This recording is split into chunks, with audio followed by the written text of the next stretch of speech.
स्वभावचिन्मयानन्दं कृपापूर्णं जगत्पतिं हरिषड्वर्गजेतारं नित्यानन्दगुरुं. We have 7 layers in our being. Maybe I'll give you just simple diagram.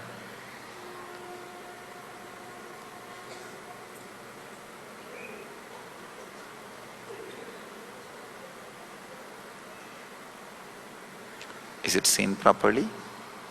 No, I think.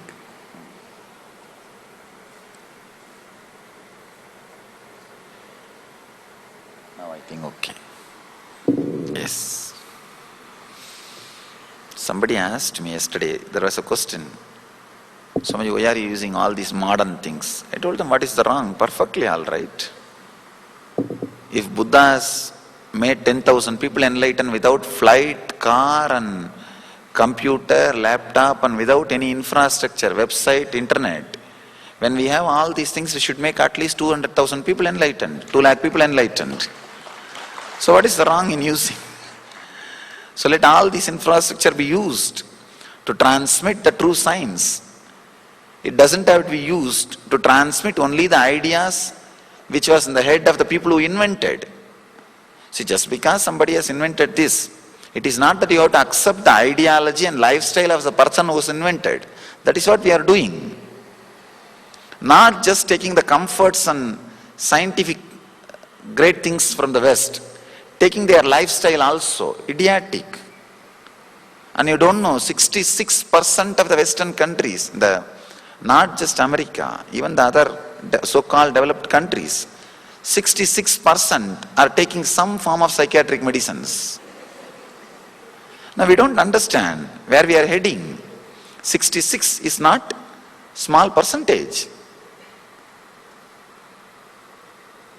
Sometimes I really feel blessed, fortunate that I am born and brought up in Indian villages. I was born and brought up in Indian village. I never heard so many problems. Not that I heard and I did not have those problems. I never even heard of those problems. The sufferings and problems which the so-called developed country kids are facing, I never even heard about them. It is good sometimes. So nothing wrong in using all this infrastructure. Let it be used and the proper ideas be spread. Otherwise, what we will do, we will start thinking the person who created this infrastructure, these discoveries, he knows everything about life. That is the foolishness. That is the foolishness. They may know how to operate all these machineries, but that does not mean they know how to live the life. In the East, we have done more than 10,000 years of research and development in the inner science, in the inner field. And let the inner science be spread using the machineries and infrastructures of the outer science. We have 7 layers in our body. First layer, I am just trying to give you a visual idea. Of course, surely not our bodies are like a round shape unless you are really obese. Even then it won't be exactly this circle. I'm just trying to give you a picture, an idea. First layer is the physical body which you are carrying, made out of flesh and blood.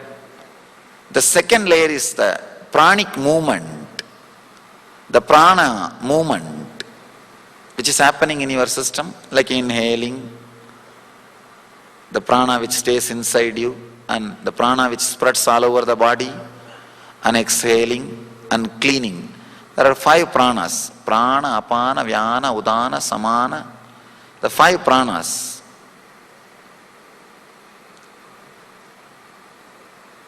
The Pancha Pranas, Pran, Udan, Vyan, Saman, Apan. The Pancha Pranas, all these movements are called Prana Sarira. And the next, the inner chattering which is going on in you, It's called mana, manasarira, the mind. The fourth layer is the emotion. I can say intense inner chattering which does not respond to your logical analysis. That is what we call emotions. That is the fourth layer. And the fifth layer is which you experience in the deep sleep. And the sixth layer you will experience in a strong meditation technique, means thoughtless awareness. The seventh layer is enlightenment. You have 7 different layers in your system.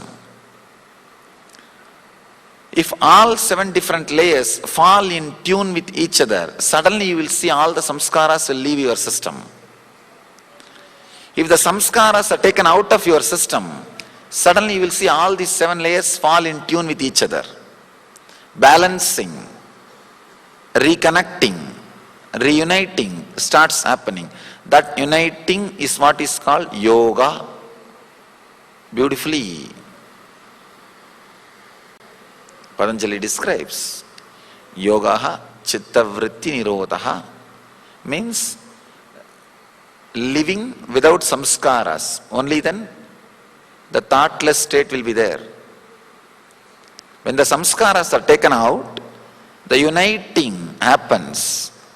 If uniting happens, samskaras leave your system.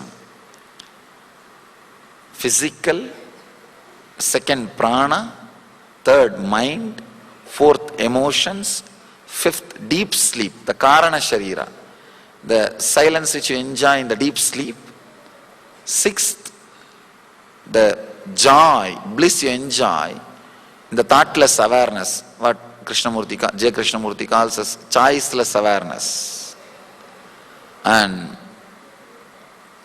ultimate, the 7th layer, pure enlightened consciousness.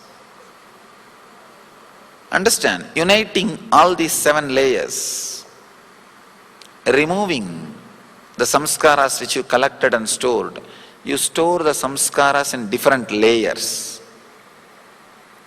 Yesterday somebody wrote me a question, Swamiji, this stuff was too strong for me, especially the analysis on the 4 states of consciousness. Mainly the answer for that question, that one question, when I come back I see the same world. Actually that person wrote a question in a very funny way. When I come back, I see the same house, same car, same wife. He underlined that word. That word was underlined. I didn't. Same wife and same life. But when I go back to the dream, I don't see the same thing. Answer for that question was very shocking to him. I think the same person again wrote one more slip. During the darshan, I got the slip. He says it was too strong. I didn't expect I will have such a clarity. I am afraid of the clarity now. Understand, many times people are afraid of getting near the truth. Getting near the truth.